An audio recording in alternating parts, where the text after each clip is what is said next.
antara negeri Pulau Pinang dan beberapa negeri yang lain.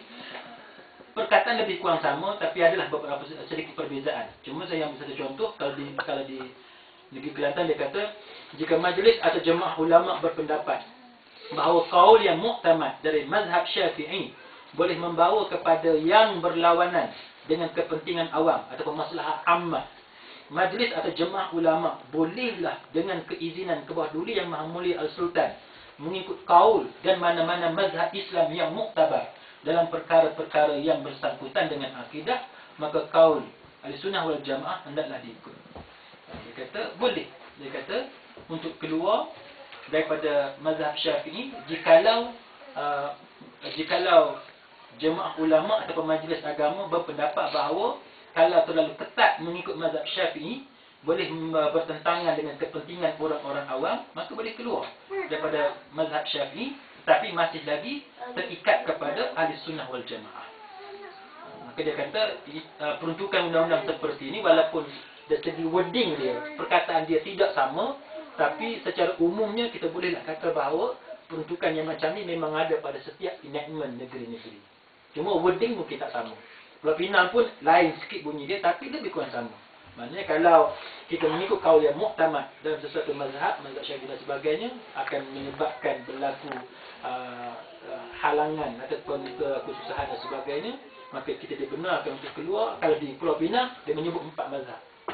Kalau di Pulau Pinang, di Kelantan ni dia tak sebut 4 mazhab, dia sebut kaul Ahlussunnah wal Jamaah. Di Pulau Pinang dia sebut 4.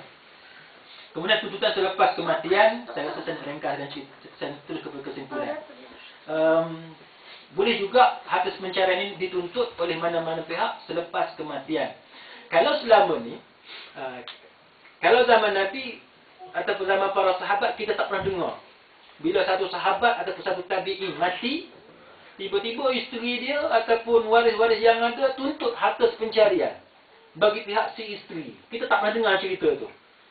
Tapi oleh kerana kita memakai apa yang disebut sebagai al-adah muhakamah tadi, huruf tadi, adat tadi boleh diambil sebagai sebab untuk dijadikan sebagai hukum, maka di Malaysia jikalau si suami tu mati, isteri bukan setakat boleh minta panggu dia, bahagian dia dalam faraid, tapi dia boleh juga minta panggu dia dalam bahagian harta pencarian. Kalau isteri pun meninggal dunia, anak-anak dia pun boleh buat tuntutan. Itu tak jadi halangan. Maknanya minta harta pencarian dulu baru bagi faraid lah. Ya, betul. Amalan kita di Malaysia memang macam tu. Maknanya sebelum dibuat pembangunan faraid, siapa waris tadi, 5 orang yang saya sebut tadi lah. Sebelum kita kemukakan sijil faraid, ataupun nak buat sijil faraid dulu pun boleh. Tetapi untuk pembahagian harta faraid, kalau kita dari segi amalan, contohnya kita nak buat pembahagian di bawah pejabat pusaka kecil umpamanya. Di bawah nama 2,000, kita buat di pejabat pusaka kecil, tanah, di saham dan sebagainya. Dalam perbicaraan tersebut, kita boleh minta perbicaraan itu ditangguhkan sehingga diselesaikan terlebih dahulu kes harta pencarian. Boleh. Dan memang dari segi amalan pun perbicaraan di pejabat pusaka kecil akan dihentikan sehingga selesai harta pencarian. Begitu juga perbicaraan di Mahkamah Tinggi yang lebih daripada 600,000, vesting order takkan diberi jikalau kita memaklumkan kepada mahkamah bahawa ada satu lagi kes yang perlu diselesaikan terlebih dahulu, seperti harta pencarian dan sebagainya. Baik. Saya nak terus kepada kesimpulan. Asas-asas pertimbangan, contohnya dia kata, dia memetik pendapat Said Sabiq dalam kitab dia yang terkenal, Fiqh Sunnah, tentang menggunakan qarinah. Tentang menggunakan qarinah dalam pembuktian. Saya tak mau bacalah yang tu. Maknanya kita akan buktikan berdasarkan kepada qarinah. Isteri, dia tolong suami apa dia. Biasanya isteri, bila dia kahwin dengan suami, sereka baju dia buat, hampa cadar dia buat, sediakan baju, makan minum suami dia buat. Jadi kalau suami kata, Ustaz, isteri saya tak buat benda tu, itu kita kena buktikan pula lah. Anggapan umumnya isteri buat benda-benda macam tu. Tapi saya ada satu kes. Suami graduate Azhar, isteri ustazah graduate Azhar juga. Suami komplain pagi-pagi isteri dia tak buat teh dekat dia. Dia kena buat sendiri. Maknanya ada juga kes di mana tak semestinya isteri akan sediakan teh dekat kita.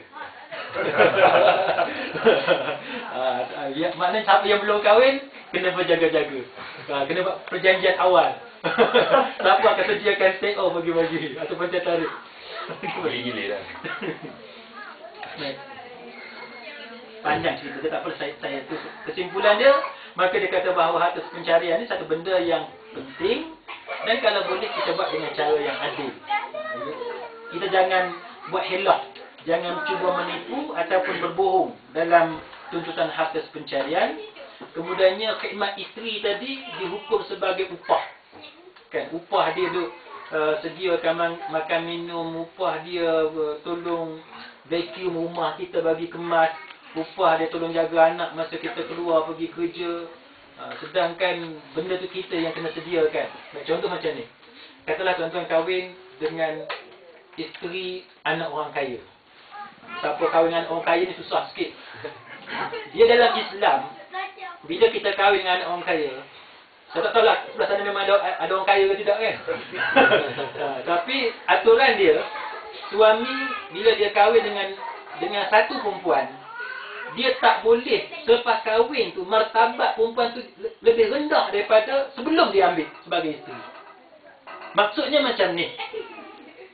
Katalah sebelum kahwin, isteri dia ni anak orang kaya, ada bibi yang tolong isteri dia. Kan? Isteri dia tak pernah basuh baju, isteri dia tak pernah basuh pinggan, semua bibi buat. Untuk itu. Mikrofon ada. Maka kewajipan suami tadi ialah menyediakan bibi untuk membuat kerja yang sama supaya tidak bertukar keadaan selepas kahwin. Kecuali dengan redha daripada isteri. Maksudnya saya pam sikit orang perempuan. Bagi dia seronok dia. Kecuali isteri redha. Dia kata tak apalah abang, saya nak kat abang je. Saya nak kat abang je. Tak ada kereta pun tak apa. Abang buat saya pergi mana saya ikut. Tak ada bibik pun tak apa. Harta saya tinggal semua. Saya nak kat abang je. Bila dia redha, tak apa. Ahlan wa sahlan. Kita terima kan. Tapi kalau dia bagi syarat dekat kita, saya nak kahwin dengan abang boleh, tapi saya nak apa yang saya ada sekarang. Permintaan itu bukan permintaan yang zalim. Tak, bukan permintaan yang zalim. Itu hak dia. Dan bila kita nak ambil dia, kalau kita setuju dengan keadaan itu yang patut kita kekalkan.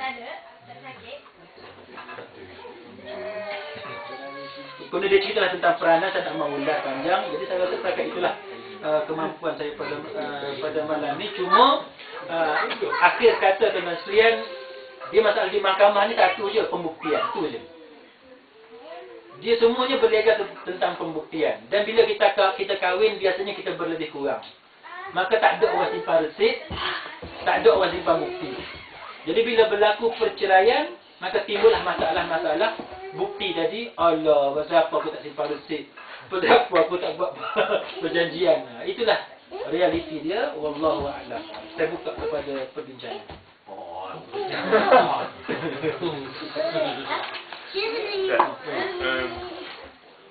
Mi. Kita cerita pasal macam mana orang-orang bila tak apa setuju dengan idea ni dulu kan. Saya tengok macam asas dia nampak macam sebab kan sampai ada mahar kan. Dan kalau diceraikan status mahar tu tengoklah ada yang dapat balik mahar, ada yang dapat separuh ke apa kan. Tak cukup ke macam tu? Itu yang kontroversinya. Itu yang kontroversi tentang harta pencarian. Dan yang menariknya, sepanjang saya kendalikan kes, terlalu jarang, bukan kata tak ada, tapi terlalu jarang peguam bila dia hujah, dia nak batalkan dengan alasan bahawa undang-undang ini sebagai alta virus dan sebagainya. Boleh kata hampir tak ada. Ada, tapi hampir-hampir tak ada. Kebanyakan peguam, dia terima, harta pencarian ini memang ada, dia lebih kepada menghujahkan kadar saja. Tentang validiti, tentang keesahan benda ni, dia pastikan. Dan memang isu kontroversinya yang